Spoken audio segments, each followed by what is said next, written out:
The following is brought to you by Total Seal Piston Rings, the leader in ring seal technology. TotalSeal.com.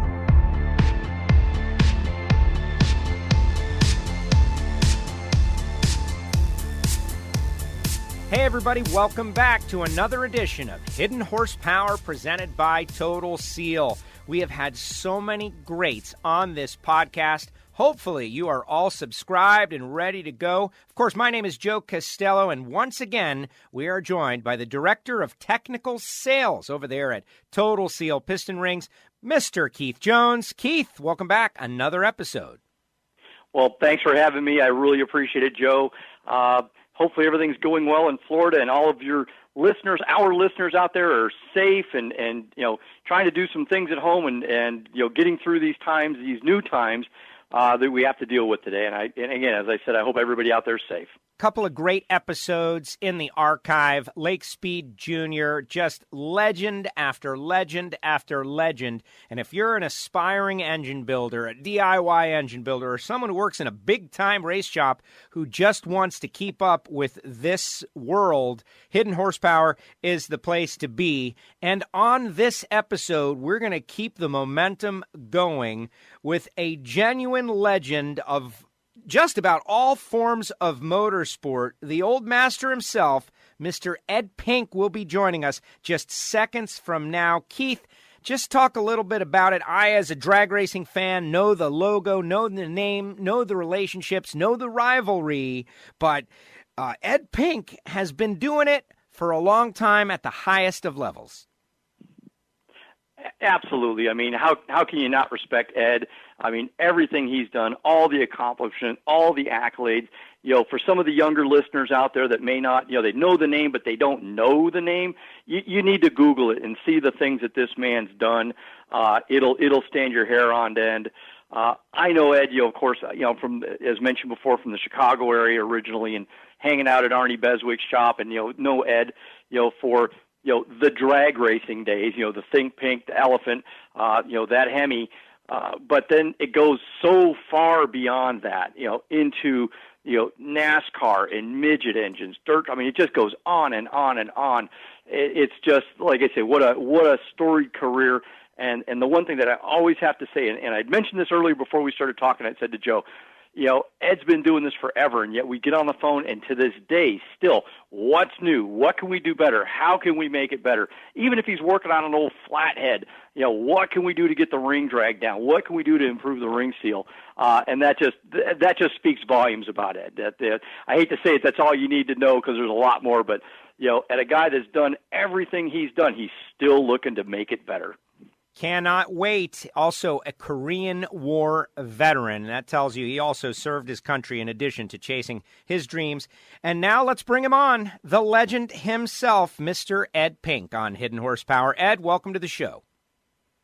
Thank you very much. It's a pleasure to be on with you guys. Oh, we are thrilled to have you on. And drag racing, of course, near and dear to our hearts. But your career, just from dry lakes to midgets to sports cars to drag racing, you've had a couple of different runs in different styles of racing. Your longevity, you've been able to stay interested, stay relevant, stay working for all this time. What is the reason that the mechanical engine has attracted you so much that you made a life out of it? Well, probably the biggest reason would be that I never stuck with one thing. Originally in the 40s, I started with dry lakes, and then Bonneville, and then drag racing, and then Indy cars, and then midgets, sprint car, Silver Crown, the off-road racing, the boats, the drifting, and each one kept my juices rejuvenated. So I never got bored. If I would have stayed in drag racing only, I'd have been gone a long time ago. But being that I got to go into all these different venues of racing, it just kept me vitalized all the time. I love the engines. I love the people did the work for, and every challenge was a new challenge, and that's what kept me going Now, to this day. Keith just mentioned that you are always willing and looking for the new way, the new technology, the hot thing. Not everybody is like that. A lot of people fall into this works, it's working for me, I'm going to stay with it. Where does that curiosity come from? Probably, I guess, thinking about it, I never thought about it until right now. It's just a matter of what makes me tick, what I go by. I would say that I always wanted to be on top. I wanted to build the best engines, the most powerful engines. I wanted to have the reputation of the engines would live. And to do that, you had to have the latest technology, the latest parts, and the latest methods of doing things. And, I always kept my ear open, and I always was looking for the next thing. And I got this, it's working really good. What can I get? How can I do it better? Now, Keith, Ed is an L.A. story as well, and we were marveling at just a couple of elements of your life, Ed, and, I'm going to mention a couple. Just being in the epicenter of the speed movement when you mentioned, the Dry Lakes and Bonneville and, when drag racing emerged, being in a shop with some of the legends, like renting space as you're just getting started, like all of that is incredibly interesting. Like that region where the energy was, TV Tommy, one of your first clients, all very interesting. But to me, the idea that your uncle is the founder of Pink's Hot Dogs, that just sells it. That's as LA as it gets. Yeah, no, that's cool. And my uncle was my dad's brother, and he was a real character. And originally, he was an accountant, and he just didn't like being an accountant. He wanted to do something else. And my aunt, his wife, had a flower shop where they sold flowers, and he wanted to do something else. So he decided that he was going to get himself a little stand and sell hot dogs. And he started out in 1938 with a little push cart on Melrose and La Brea in that area, selling hot dogs from a push cart. And he was a real character, and people liked him, and they bought his hot dogs, and he saved his money, and pretty soon he put up an actual little hot dog stand in the corner. And it just grew and grew and grew, and he was very diligent in doing business, and like I say, everybody liked him. He was a real character. And it got to the point where he had this big hot dog stand on the corner of Melrose and La Brea, and he ended up owning that whole corner, which, today that's crazy, the way things are. The corner of Melrose and La Brea, he owned it all. And to this day, the hot dog stand is still going. His daughter, Beverly, and son, Richard, and Richard's wife are running the hot dog stand. And it is one of these places in Los Angeles that you go to. It's a tourist attraction for people around the world, and Keith and I were talking about it. I have stood in the line. I've enjoyed the Pink's hot dogs. Of course, they do have a concession that comes out to the Winter Nationals and Finals at Pomona, and you can have a Pink's hot dog out at the racetrack, which is even better because the line isn't quite as long. But just amazing. Now, Keith, dive in here because it's your job to be the cutting edge of technology. And here you have Ed, who has worked on just about everything, has designed engines from scratch, has worked with nitromethane, has designed midget engines, IndyCar engines, etc. And so his experience is so vast. When you guys have a conversation or when things, you're bouncing around like what's going to work, where does a conversation like that start, Keith? It generally started right off with Ed telling me what he's working on. Hey, I got one of these, and this is what it's got, and what can we do better? And And honestly, that's how the conversation kind of started with Ed and I in the very first place. The first time I met Ed, there was a pretty neat race they used to put on here in Phoenix, and I miss it dearly. It was called the Copper Classic. And the Copper would have Indy cars. You could have, the Northeast Big Block Modified. You'd have Southwest Tour. You'd have Silver Crown cars. You had just this really neat mix of different things. There was something for everybody at that race, and unfortunately it doesn't exist anymore. But I was there. It was my early days of working at Total Seal, and I'm walking through the pits, and there's Ed working on, I'm pretty sure it was a Ford, midget engine. And we just got talking, in the pits, and what do you have? What can you do? And that's where it started, because at the time you were pretty much limited to, whatever you could buy for a shelf set of rings, whether it be Speed Pro or whoever at the time. And it's like, well, I think we could do this, and I think we could do that. And it was just that energy between us, that synergy of bouncing ideas back and forth. What do you think? Can we do this? Can we make it thinner? Can we make it smaller? What about coatings? Is there a better coating? Is there something that would last longer? And we just, we start asking, he's asking questions, I'm answering questions, I'm bouncing questions by him, he gives me his feedback, and we eventually drill down to what we both kind of agree. I think this would be pretty cool. Let's make this, let's try this. And Ed, I don't think there was one time that we came up with something that Ed didn't go, yeah, let's do that, let's try that. It wasn't like, nah, that's not going to work. I don't think that's good. No, he was always open to, let's give it a try. And that's how our relationship's always been. And then once he tried that and he liked it, it was that good enough? Oh, heck no. He'd let that run for a couple months, but then we got to do better. Always the case. Yeah, no, that's pretty much it up, because, every time I see Keith at one of the automotive shows, I always, the first thing, after I say hi to him and so we shake hands, I always say, what's new? Every time. What's new in the ring department? I'm always trying to make my engines better, and it pretty well starts with the piston ring. That's essential. The piston is another part that's essential to that.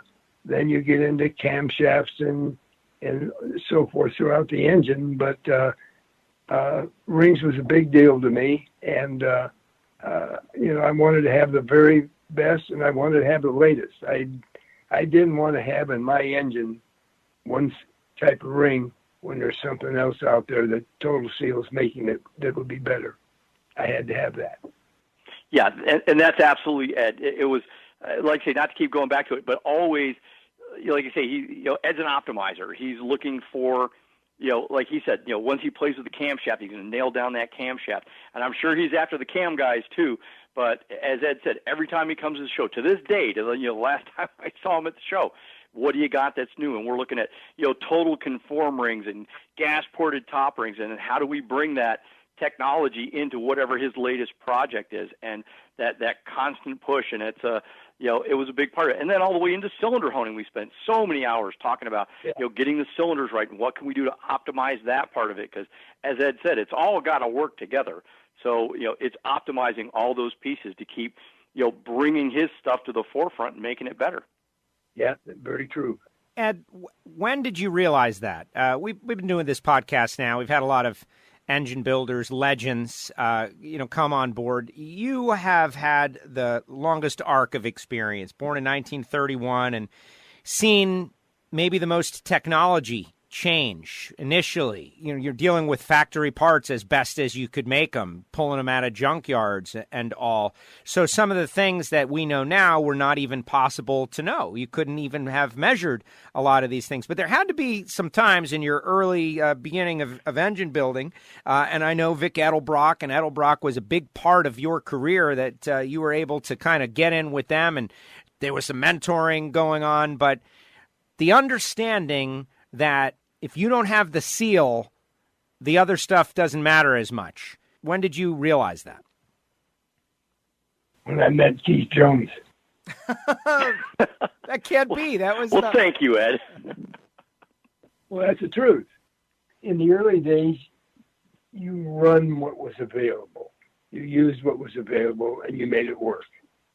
There weren't any speed shops per se, equipment places like there are today. So much of the stuff you had to make yourself or have somebody make it for you. The engine builder today has got it made compared to when I started, because now if he gets involved with the right people, he can get the right piston rings when you deal with Total Seal. And with the piston companies out there, you can get the right pistons and the right connecting rods and the right crankshaft. Where back when I started, none of that was available. There were all kinds of rings available, but they were just standard piston rings. And so you would try to pick the one that you felt would work the best. And when Total Seal came into the business, they kind of rewrote the book on piston rings, I think. Wow. And go ahead. And there's other companies that made other parts for the engines that pretty much kind of did the same thing. But with Total Seal, when they came into the business, or when I was aware of them, it opened up a whole new thing as far as piston and ring seal. Yeah, I appreciate those kind words so much, Ed. We've really tried hard to not be the same as everybody else, and that's been kind of the goal since I've been here, and I think kind of the goal since Joe started the company in '67 was to not be like everybody else and not just offer what everybody else has, and the real important part is to listen. I've said this before. When I first started here, one of the first calls I made was to Warren Johnson and asking Warren, what are you using now and what don't you like about it? And and listening to that response. And it's the same thing, with Ed. What do you have now? And I've got this ring pack, and what would you like it to do better? And talking about that, and then seeing what we can do to make that happen. Whether it be the diamond finish process, or really tightening the tolerances up, or the gapless process. We offer a lot of variations on everything, and then even combinations of those variations. But listening to what the person wants and what we think it'll take to get them there, and that's and again that just speaks volumes to Ed and his willingness to reach out and try different things, because there are a lot of guys out there that good enough is good enough. That's what we ran back in the day, and they were always good enough, and we'll say that they're not the guys that are on this podcast right now, and there's a reason that Ed's here, and it's because he is always been willing to if not, as he said, get the best part out there, make the best part out there. If he couldn't get it, he made it. That's the innovation. No, that's very true. When we get a legend such as yourself on this show, it's always a little challenging, because the stories that you have, I'm sure you've interacted with, you've been around, you've watched the greatest characters in American motorsport firsthand, the people you've hung out with. And then there's the cars and the sheer variety of cars, just in terms of manufacturers, like just off the top, including, the drag racing cars and the coupes back in the day, but going into Indy cars, sports cars, Porsche, Buick at the Indy cars, IRL development for Nissan, Ford, Toyota with midgets. You have been able to lay your hands and work on and design for all the great manufacturers. And so it's challenging for Keith and I. Like, I would love to just sit back and pepper you with questions about stories about, Shirley Muldowney and that kind of stuff. But the designing engines for Nissan, the designing engines for Toyota and Ford, working with Indy cars and that Buick program, those things I'm sure are very interesting to our listeners as well. So let me ask you this way. When you think back at these projects, like the characters versus the cars, the engines versus the people, what sticks out in your mind? Like, what would you like to share with us? Because we think it's going to be great. Yeah, I've dealt with a lot of characters, but I guess that's one of the things that keeps me vitalized. I've been involved with A.J. Foyt and Al Unser Sr. and Bobby Unser and Ari Lyondike in the Indy cars and in drag racing. Don Perdome and Tom McEwen and Richard Tharp, Ed McCullough. In the midgets, I had Tony Stewart. God, there's so many great guys that I was privileged to work with and work for. I tell you a funny story. Every racing series that I was involved with had their moments. And I can remember one time at the Speedway when this particular car and driver, they were out and they're making laps, and the driver came to me and said, he says, it doesn't feel like it's really pulling off the corner. He says, I don't want to knock your engine, but he says, it's just not accelerating off the corner. And that's a big thing with those cars. They got to come off the corner to go fast down the straightaway. So that night when qualifying was over for the day, I got with the chief mechanic and said I wanted to check the engine over, and he said, fine, go ahead. And they were working on the car. And I mean, I almost had the engine apart. And this is a Cosworth DFX turbocharged engine. And I found nothing wrong. And pretty soon the chief mechanic came over to me and told me, he says, did you find anything wrong engine-wise? And I says, no, I really didn't.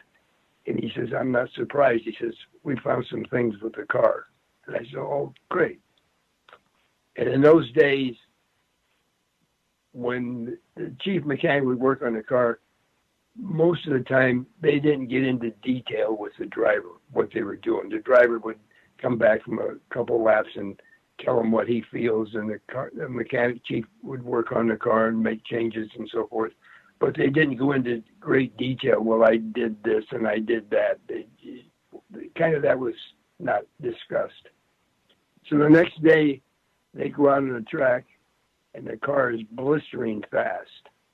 And the driver came to me and put his arm around my shoulders and says, Ed, he said, I don't know what you did to that engine last night, but boy, it's really fast. And that's some of the stuff that went on. I can tell you another thing that happened in drag racing with Don Perdome. We were at Ontario Motor Speedway when they used to have I think it was the Super Nationals there. And he went down on a qualifying run, and as he's going down the racetrack, I heard him shut off. And when they got the car back to the pits, I went over to Snake and I said, why did that looked like a pretty good run? Why did you shut off? And he says, there's something wrong.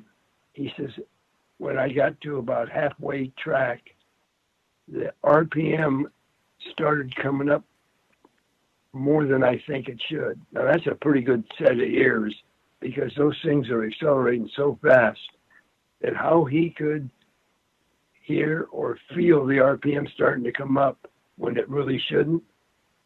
Well, they got everything apart, and what it had done, this is back in this is before the crawler glides. Was a regular clutch.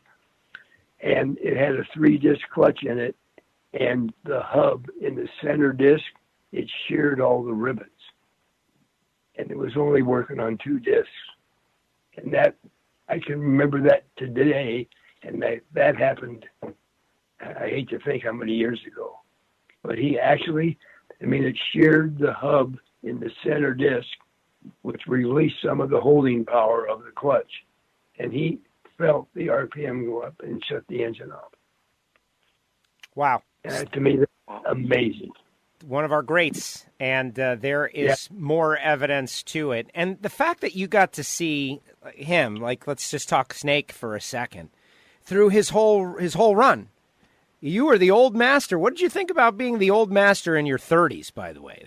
That tells you about the sport, though, is that it was a bunch of young guys out there living it. Yeah, I don't remember which one of the journalists of the papers and magazines at the time named me that, but I think when I got that name hooked on me, I think I was probably I'm 35 years old. Yeah, it's too young to be called the old anything. That's right. Yeah, but I didn't look at it bad because to me it was good just to be called something rather than ignored. Right. You know.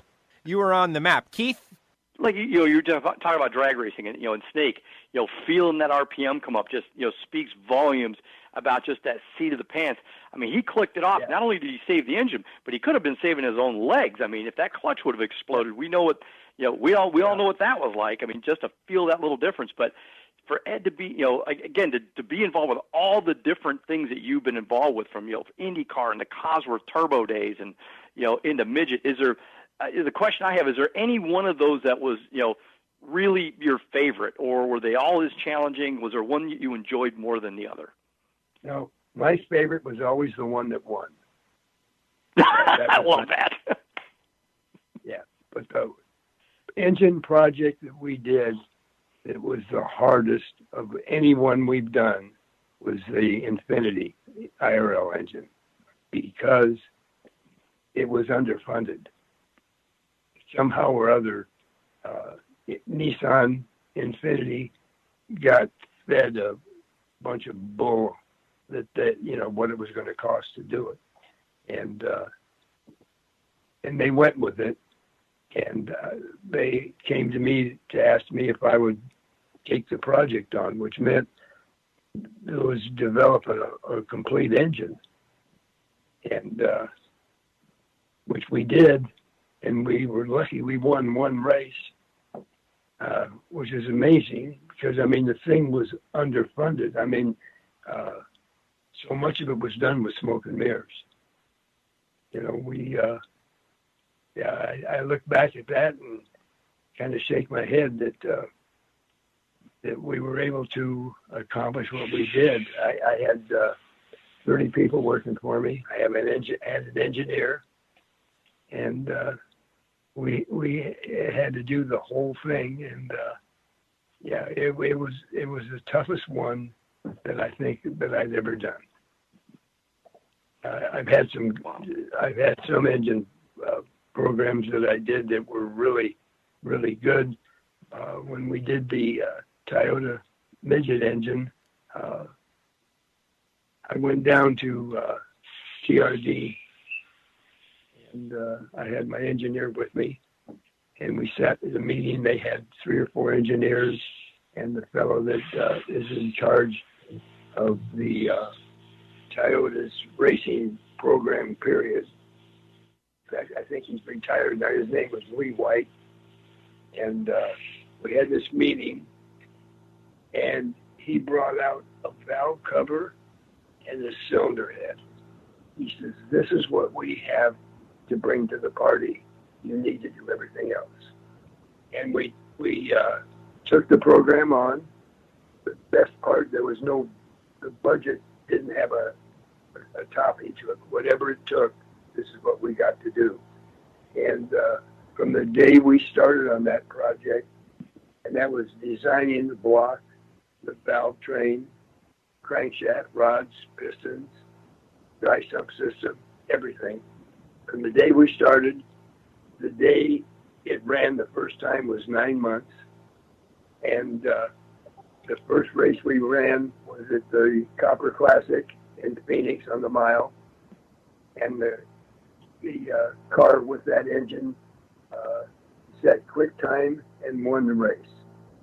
So that would probably be one of the best ones we've done. And that was in 2006. And today in 2020, that engine is still the engine to beat in the midget deal. That is the engine, which is amazing. That is amazing. That is amazing.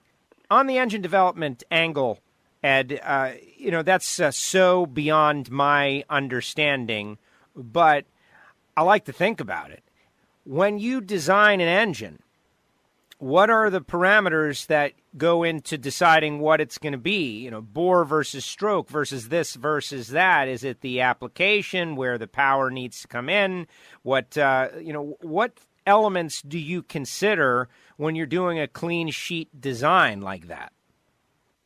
Well, with the midget, what first thing we need to do is find out from the rules maker of the association what the limits are, what you can do and what you can't do. And then the next thing is you're going to find out what parameters the engine's got to run at. A midget engine, I would say, of the series similar to that, or like that sprint cars and Silver Crown and especially midget, is the fact that engine has to make good power or good torque from about 3,000 to 9,000.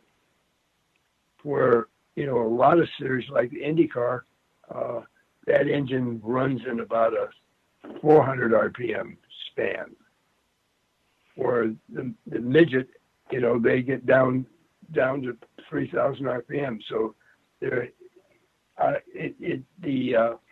the bore has a lot to do with it, and the stroke.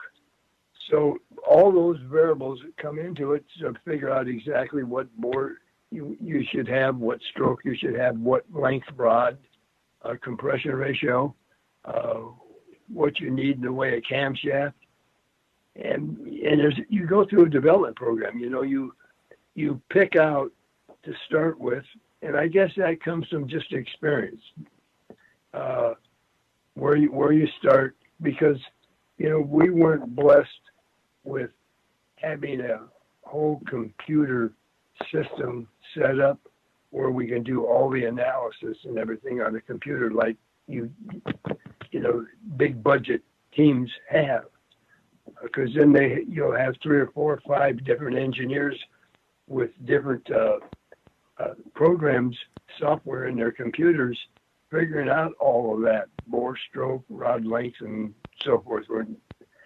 I didn't have the luxury of having that. I had to kind of go by what I felt, what I, through my experience, what was good to start with. And then we'd get on the dyno, and we'd run the engine, and we'd find out just how good I was or how much I missed it. And we make the changes. Keith? And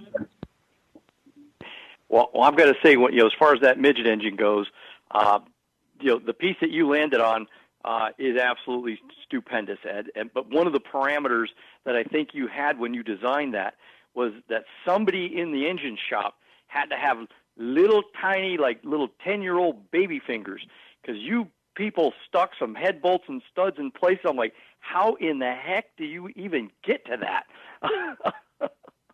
and you know what I'm talking about, because there's some fasteners in some places. I have no idea how you got that in there. I guess the best way to explain it is there certain pieces that go in first, and if you don't get those in first, it's really tough bolting stuff together. So I never really looked at it that way. I mean, it wasn't that hard to work on. There were engines that I've worked on that much, like the Porsche, when we got that program for Jim Busby.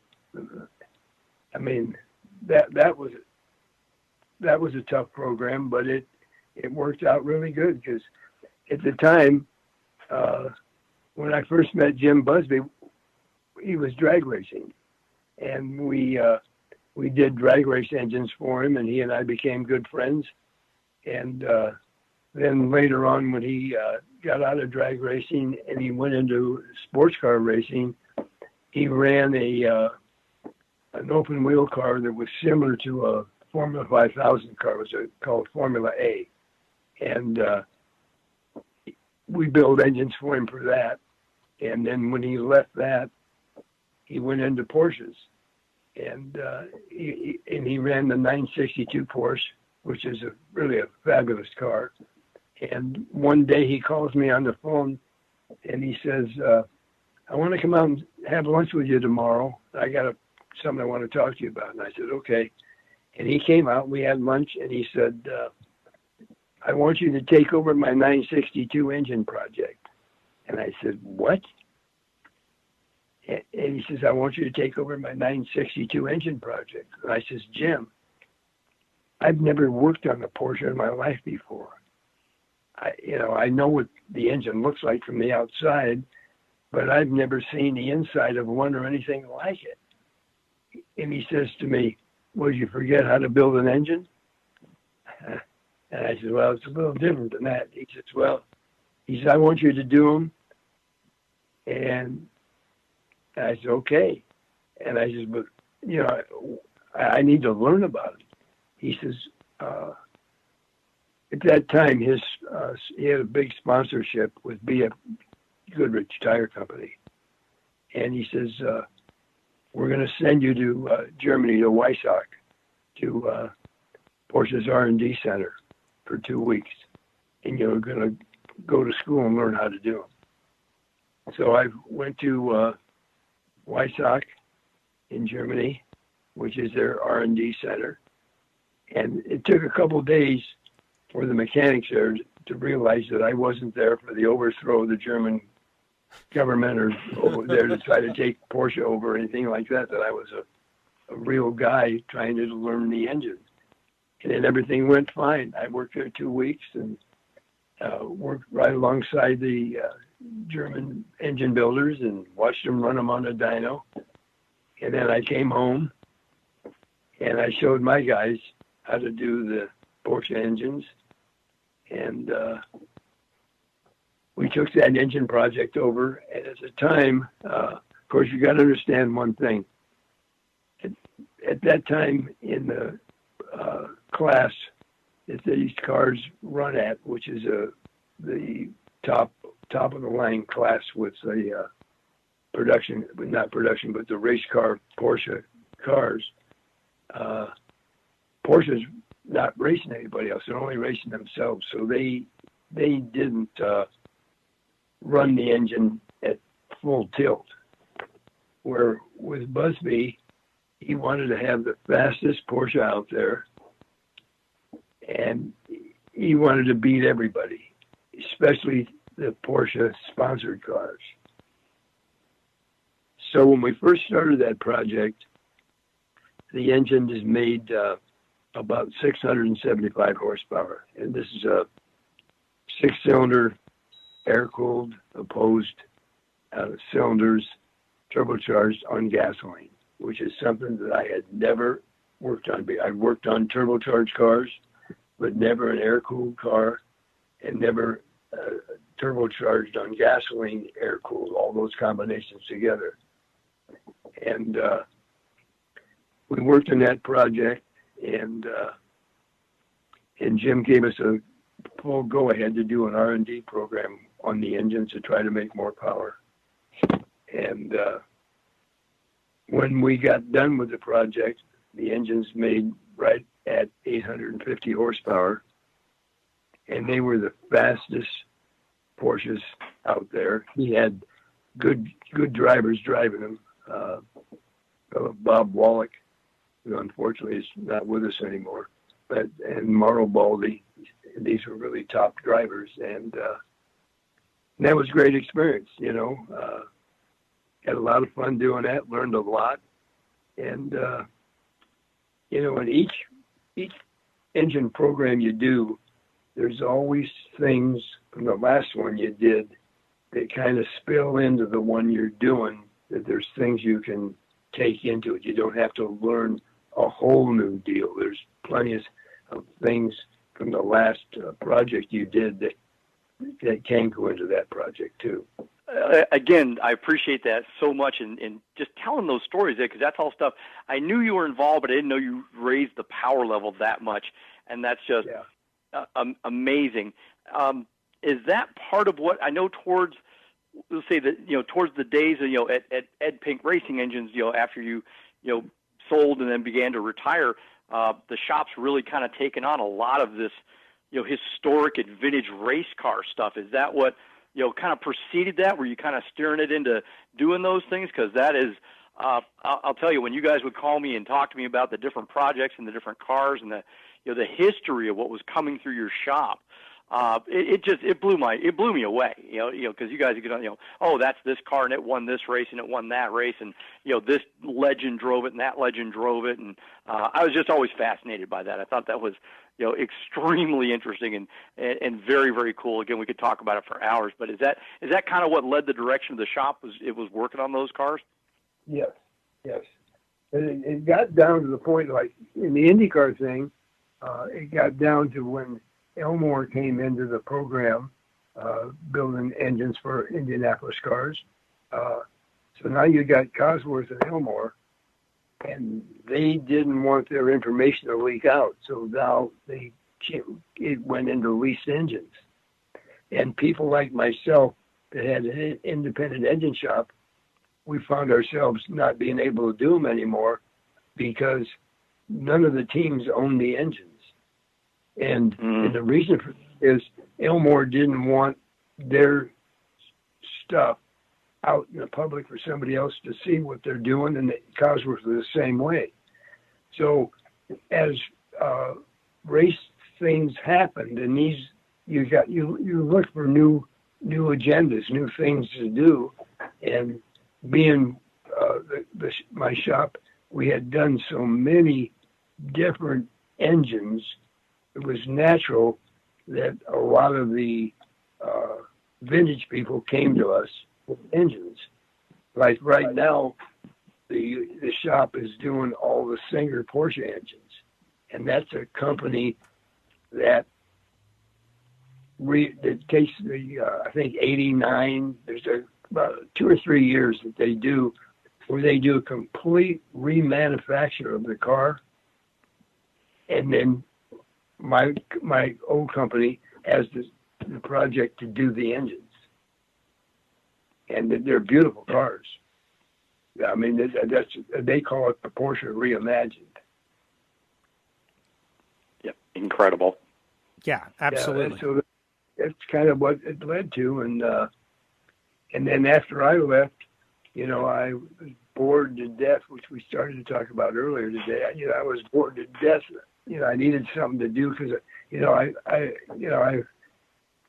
I love the engines. I love the people that you're involved with because they're all characters. Everyone's a different personality and character. And so I had some people call me that used to race professionally that now are retired, and they're doing vintage stuff, or they're building a classic car or a hot rod. And they said, and I had them call me and say, well, I'm doing this car and I need this engine. Would you do this engine for me? And I figured, yeah, I have a hard time saying no. It's my biggest problem. So now I have a little shop. We built a couple Ford flatheads for people, and we've done the 427 single red cam engine that we did back in the drag race days for Lou Baney's dragster that Perdome drove that won a lot of races. So that's what we're doing now. Wow. So retirement has not been the kick your feet up on the couch and watch TV that so many other people do, and we wouldn't have it any other way.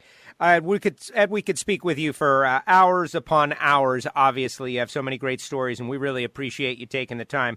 As we get to the end of A Hidden Horsepower, though, there's a couple of things that I always like to do. First of all, I like to ask about something that didn't work, because we encourage people to try.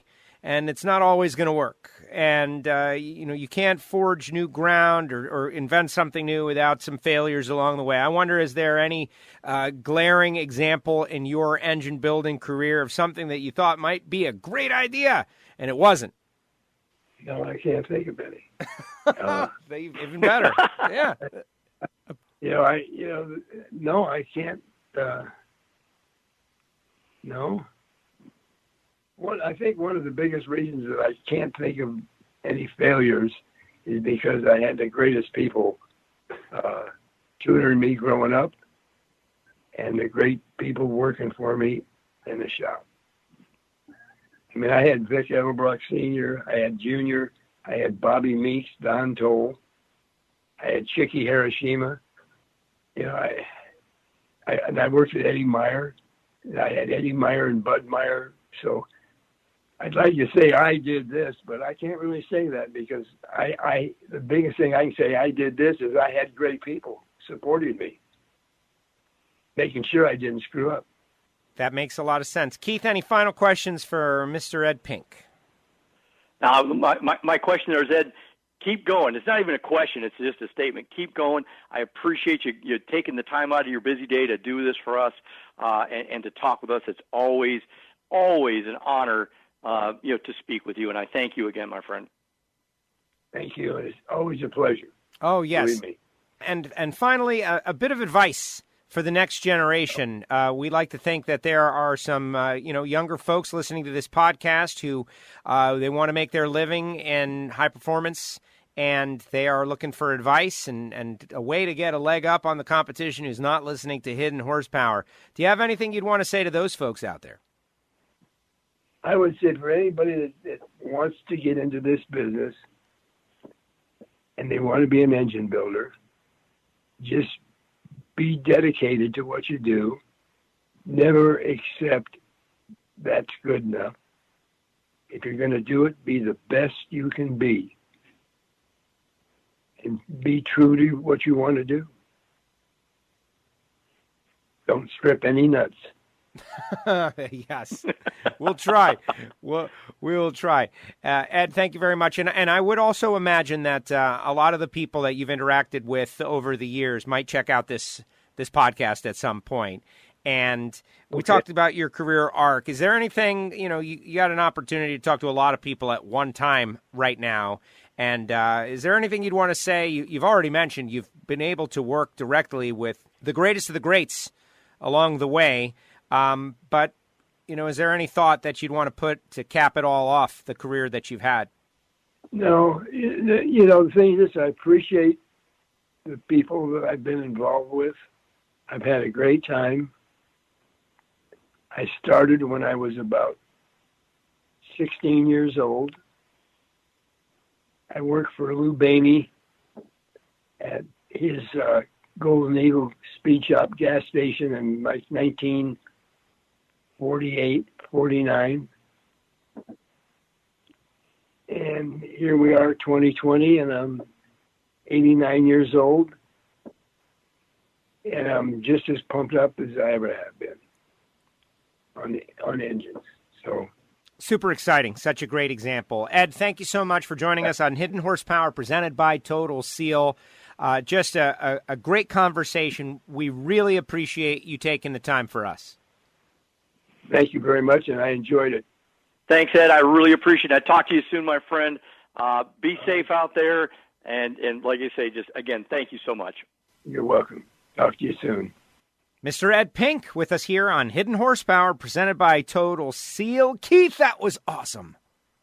Yeah, it certainly was. It's like we said during the podcast, we could spend literally days picking Ed's brain, guys like him that have been around this for so long, and people that you and I think of as legends, to him, hey, that's just a customer.